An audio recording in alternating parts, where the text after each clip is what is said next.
Hello gamers, Akafor here with the first in the series of Worth Buying, where I round up facts about games to give you a clearer picture of whether or not a game is to your liking to ultimately decide if your hard-earned pocket money is worth spending on a game. In this first edition, we're going to look at the newly released Miscreated. Miscreated, created by the development studio Enterada Interactive, is an early access alpha sandbox survival massively multiplayer online game set in the year 2089. The world has gone to shit due to some kind of war that killed billions of people and created a mass amount of radiation in the atmosphere, causing the creation of cannibal mutant monster mother truckers that would like nothing more than to see you dead. So basically, Daisy standalone. Instead of zombies, you've got the guys from The Hills Have Eyes, minus the mutant impregnation, hopefully. Anyway, the development of Miscreated started just over 2 years ago in September of 2012 and was first available to Kickstarter backers and now obviously available to the general public for roughly $25 or £19 through Steam.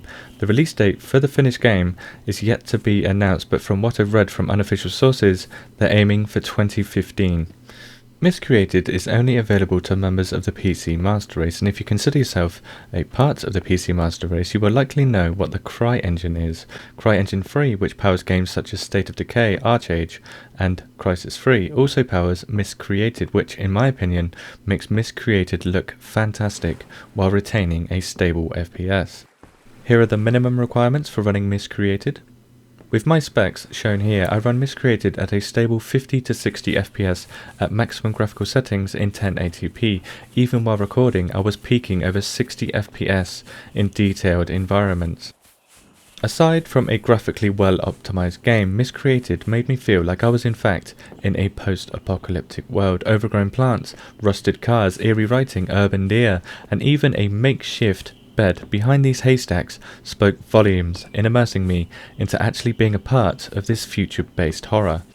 Even though a lot of buildings in Miscreated do look the same, most of them have small details which bring them to life. A pile of trash outside, creeping plants, misplaced furniture, and funnily enough, this channel's logo, to name a few.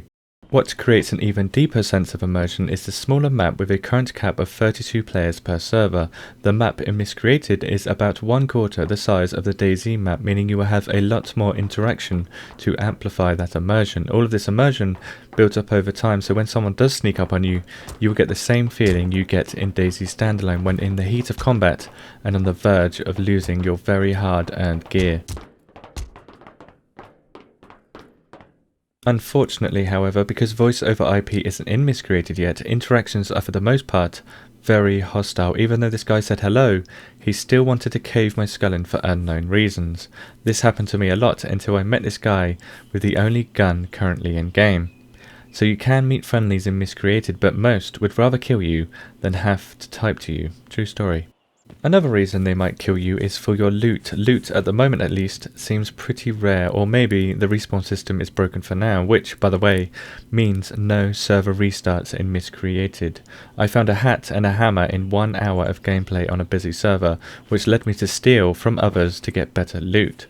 Stalking this gang of players that were killing other players, I seized the opportunity to get myself a gun.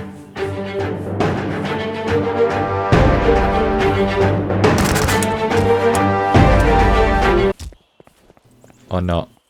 All in all, Miscreated is a semi-playable game which, depending on how much you like this genre, is worth the money as long as they keep developing the game. I hate to use a P word, but Miscreated has tons of potential in its current form and already has some pretty detailed features, such as water resistance in flowing rivers. With the CryEngine backing this game up and clearly passionate developers pushing content and bug fixes out in a timely fashion, we should soon see Miscreated evolve into a benchmark that other developers in this genre will look to for inspiration. On the other hand, Miscreated in its current state has almost zero content apart from laggy PvP and searching mostly empty buildings. Mutants are OP and have animations that belong in the 90s. Animations and customization in general needs a lot of work. You can't remap your keybinds, too bad lefties. But the most disappointing part of Miscreated for me is the fact that there is no urgency while playing the game. No urgency for medical supplies, food, water, staying warm, or grouping with other players. This is called a survival game, yet I feel like I'm playing a bad version of free-for-all chivalry on a huge map. For those reasons and the fact that voice over IP isn't in game yet, I would recommend waiting a few months at least, or waiting until a sale before spending money on Miscreated. Of course, this is an alpha and this and that and blah de blah, this will change, but until it does, Miscreated, for me at least, isn't a sandbox survival MMO. It's a very pretty hack and slash MMO, that's it. Obviously, I've bought into the game, but I regret nothing because I enjoy taking part in the development of games like Miscreated. Thank you for watching. I'll be creating guides and tips for Miscreated as it develops, and I will see you in the next video.